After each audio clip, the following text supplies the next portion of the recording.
everybody, and in today's video I'm going to be going over my very longly stalled custom video on my N-Scale Red Dead Redemption 2 440 Express engine. Concept art for this model was first drafted in January of 2022, and I say this model because the first one was originally supposed to be a generic Bachmann 440. But unfortunately, that model didn't really function too well, and it ended up getting kicked to the curb. Construction on the model would officially start in November of 2022. Right off the bat, I found one immediate problem. The tender axles kept constantly wanting to slide off its axles. I ended up swapping these with a spare one from a random Bachmann wagon. Another challenging thing I faced with the first model was that its paint scheme was extremely challenging to get through. However, I've gone over my custom mix of blue in other videos before, so I'll very quickly just gloss over that in this one.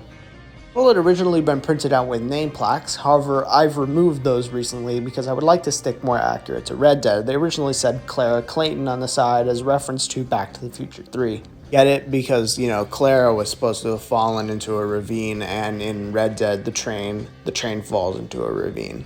Get it? So it's Clara. You get what I'm saying now. For a long time, this is the way the model would stay, until July of 2023, when it randomly decided to break one of its wires for some reason. I have no clue how or why this decided to happen, it just kind of happened.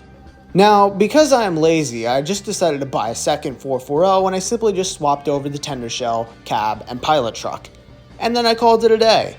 In September also of that year, I decided to try an experiment with the second 440 to see if I can get it to be converted to DCC, seeing as Bachmann is planning on releasing a new 10-wheeler in their range, and I would like to get a hold of one of those, but by the end of it, I kind of realized this is kind of pointless, and swapping every single one of my engines to DCC would be pretty pointless.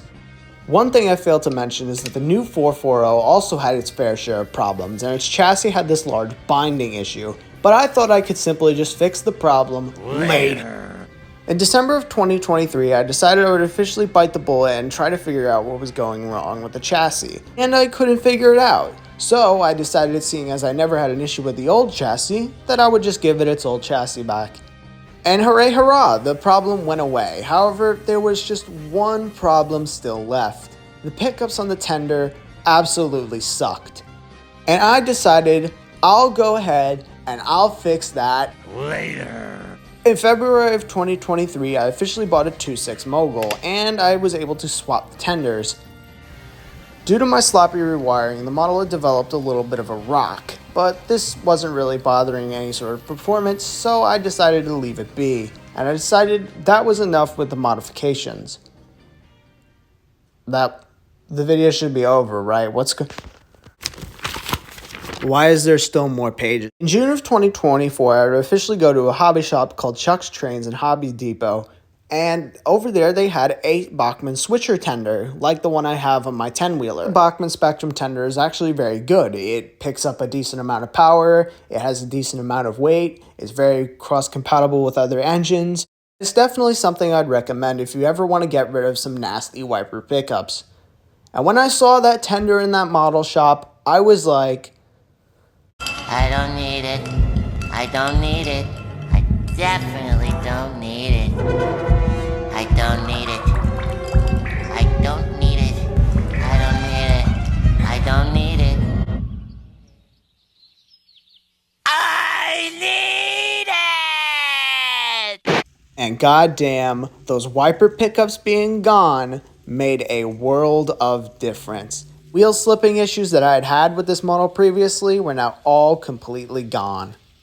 It can climb, it can creep, and I wasn't even sure if this was going to work, but could it be a hauler? I decided to couple its freight train behind it, and it took the hill with no slipping whatsoever. And I was never expecting any of it to work. My Model Power 440 that I had put so much money, time, and effort into was now finally perfect. Granted, you can see the wires and it doesn't really clip onto the tender shell doesn't really clip onto the Bachmann base, but I don't know, none of those things bother me. I mean, half of my engines have a drive shaft running between the tender and cab. I mean, wires is probably completely fine. Alright, take 13. So just for a quick recap, this engine has the cab, tender shell, chassis, and pilot truck from the first 440. Then it has the boiler, motor housing, and pilot from the second 440. Then it has the tender drawbar from the 26 Mogul.